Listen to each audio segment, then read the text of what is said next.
Nous avons commencé dans beaucoup de régions. En Afrique, c'était l'Afrique australe et l'Afrique de l'Est.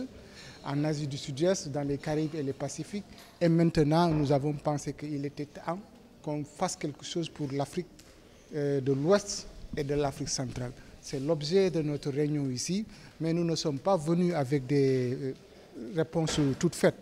C'est pourquoi nous avons réuni un grand nombre de pays avec les organisations intergouvernementales et non gouvernementales et les partenaires techniques et financiers pour qu'ensemble, pendant ces 3 jours, nous nous réunissons pour justement essayer de développer un plan d'action pour une mise en œuvre effective de ces directives.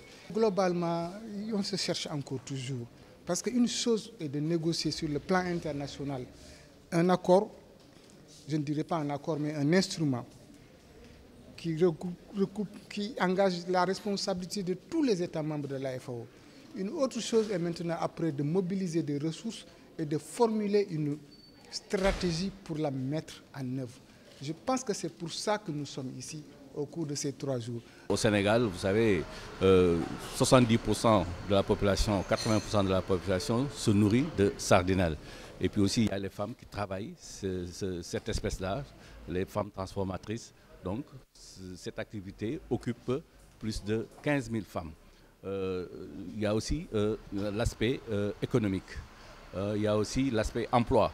Donc, vous voyez, ça rejoint, d'où toute son importance pour le Sénégal de s'approprier des directives volontaires qui visent à en fait, rendre durable cette activité-là. Je pense que l'Afrique qui est consciente de l'importance de la pêche artisanale au triple plan économique, social et culturel ne sera pas le dernier de la classe. C'est un des secteurs les plus dynamiques, tant sur le plan économique, c'est ça que je vous avais dit tout à l'heure. On ne peut pas imaginer le nombre de personnes qui vivent directement, indirectement, économique et social donc, et culturel. Vous prenez le cas du Sénégal, vous prenez aussi le cas du Ghana, vous pouvez prendre le cas de la Guinée, vous pouvez prendre le cas du Cameroun. Il y a des communautés qui, depuis des temps immémoriaux, ont toujours été tournées vers la mer. Ils ont toujours fait dos à la terre.